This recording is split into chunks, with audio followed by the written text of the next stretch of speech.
Supreme court में अभी एक बहुत ही इम्पोर्टेंट मैटर चल रहा है गवर्नर्स के पावर्स और बिल्स के एसेंट को लेकर।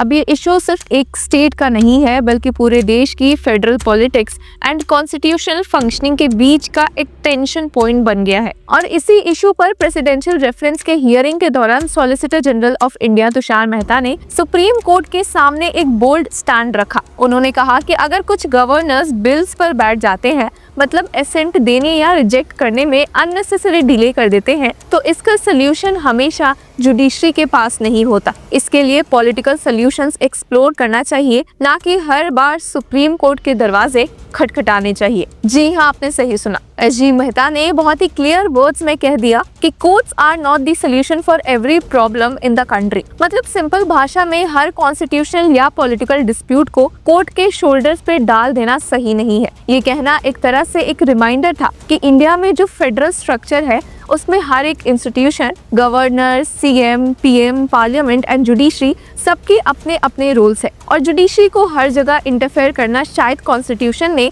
सोचा ही नहीं था। अब हियरिंग के दौरान कॉन्स्टिट्यूशन बेंच बैठी थी chief justice of India B R. Gavai और साथ में justices Suryakant, Vikram Nath, P S. Narasimha and A S. Chandurkar की। बेंच ने बहुत ही पॉइंटेड सवाल किए एसजी तुषार मेहता से कि अगर गवर्नर एक्शन ही नहीं ले या डेलिब्रेट डिले करे तो फिर स्टेट गवर्नमेंट क्या करे। जस्टिस सूर्यकांत ने सीधा पूछा, if the governor's inaction is happening in different states and the state approaches the court, are you saying judicial review is completely barred. इस पर एसजी ने क्लैरिफाई किया कि वो जुडिशियल रिव्यू के क्वेश्चन पर नहीं बल्कि एक और पॉइंट पे बात कर रहे हैं कि क्या कोर्ट गवर्नर को फोर्स कर सकता है कि एक फिक्स्ड टाइमलाइन के अंदर डिसीजन ले। उनका कहना था कि जुडिशरी के पास ऐसा कोई जुरिस्डिक्शन नहीं है कि वो एक टाइमलाइन प्रिस्क्राइब करे, जब कॉन्स्टिट्यूशन खुद उसमें कोई डेडलाइन स्पेसिफाई नहीं करता। लेकिन बेंच सैटिस्फाइड नहीं था। सीजे बी.आर. गवई ने एक शार्प रिमार्क दिया, if there is a wrong there has to be a remedy. मतलब अगर एक कॉन्स्टिट्यूशनल फंक्शनरी अपना काम नहीं कर रहा तो सिटीजन्स और स्टेट गवर्नमेंट्स को किस चीज का सहारा मिलेगा। यहाँ पे एक टेंशन क्लियर दिखा। जुडिशरी के नजरिए से अगर गवर्नर डेलिब्रेटली डिले करे तो वो डेमोक्रेसी के बेसिक प्रिंसिपल्स को अंडरमाइन करता है। लेकिन एसजी तुषार मेहता का स्टैंड था कि इसका सोल्यूशन पॉलिटिकल है, जुडिशियल नहीं। उन्होंने एग्जाम्पल दिए कि प्रैक्टिकल लेवल पर ऐसे सिचुएशंस कैसे सॉल्व होते हैं। सीएम प्राइम मिनिस्टर से मिलता है, प्रेसिडेंट के पास डेलीगेशन भेजता है, गवर्नर के साथ जॉइंट मीटिंग्स होती है और टेलीफोनिकली इश्यूज सॉर्ट आउट हो जाते हैं। मतलब एसजी कहना चाहते थे कि कॉन्स्टिट्यूशन ने इंस्टीट्यूशंस के बीच एक पॉलिटिकल डायलॉग और मैच्योरिटी एक्सपेक्ट किया है, ना कि हर डिस्प्यूट सुप्रीम कोर्ट में आए। और फिर एसजी ने एक थोड़ा सा हार्ड हिटिंग रिमार्क भी दिया कि at the cost of making a little unpleasant argument, I am saying every problem in this country may not have solutions here eight supreme court. मतलब हर प्रॉब्लम का सॉल्यूशन सुप्रीम कोर्ट प्रोवाइड नहीं कर सकता। कुछ चीजें पॉलिटिकल मैच्योरिटी और system के अंदर ही सॉल्व करनी होती है। इस बीच जस्टिस कांत ने एक और फंडामेंटल क्वेश्चन उठाया, if a constitutional functionary does not discharge their functions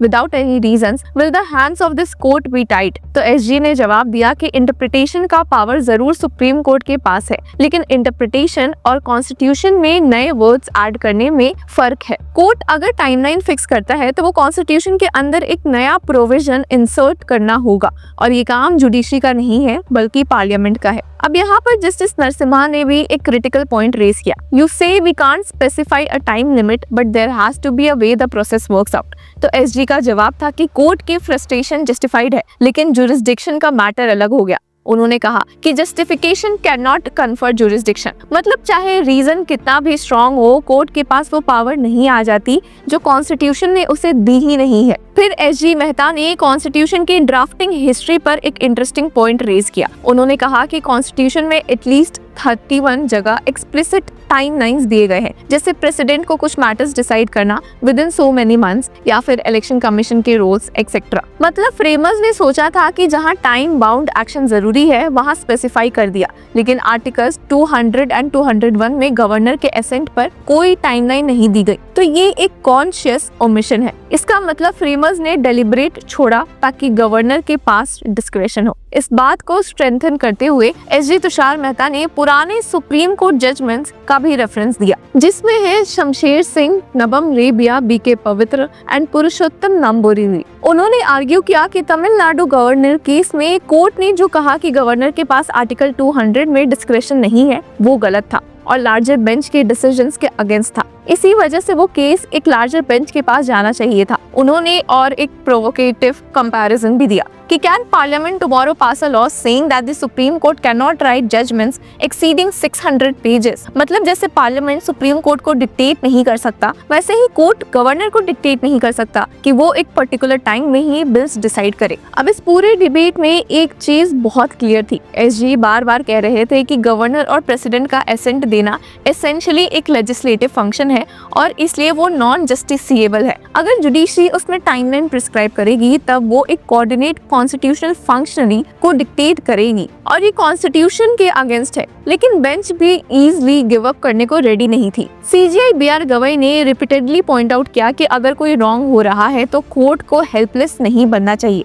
justice कान ने भी कहा कि इंटरप्रिटेशन जुडिशरी का काम है और अगर एक कॉन्स्टिट्यूशनल स्कीम की फंक्शनिंग डिरेल हो रही है तो जुडिशरी का इंटरवेंशन नेचुरल है। अब इस पूरे एक्सचेंज से एक लार्जर डिबेट सामने आता है, इंडिया के फेडरल फ्रेमवर्क में गवर्नर्स का रोल। गवर्नर्स अक्सर एक पॉलिटिकल अपॉइंटी होते हैं और स्टेट्स कंप्लेन करते हैं कि वो रूलिंग पार्टी के पॉलिटिकल इंटरेस्ट के हिसाब से बिल्स डिले करते हैं। तमिलनाडु, पंजाब, तेलंगाना, केरला सब स्टेट्स ने पास्ट में ये प्रॉब्लम रेस की है, लेकिन अब एसजी कह रहे हैं कि इसका सोल्यूशन जुडिशरी के थ्रू नहीं बल्कि पॉलिटिकल चैनल्स के थ्रू होना चाहिए। एक और सटल पॉइंट यहाँ है, अगर सुप्रीम कोर्ट टाइमलाइन प्रिस्क्राइब करता है तो वो एक प्रेसिडेंट सेट करेगा जो गवर्नर्स के डिस्क्रेशन को प्रैक्टिकली एलिमिनेट कर देगा। लेकिन अगर कोर्ट एब्सटेन करता है तो गवर्नर्स के आर्बिट्रेरी एक्शंस के अगेंस्ट स्टेट के पास लिमिटेड रेमेडीज रह जाएगी। यहीं से वो टेंशन निकलता है जो बेंच और एसजी के बीच दिख रहा है। और इंटरेस्टिंगली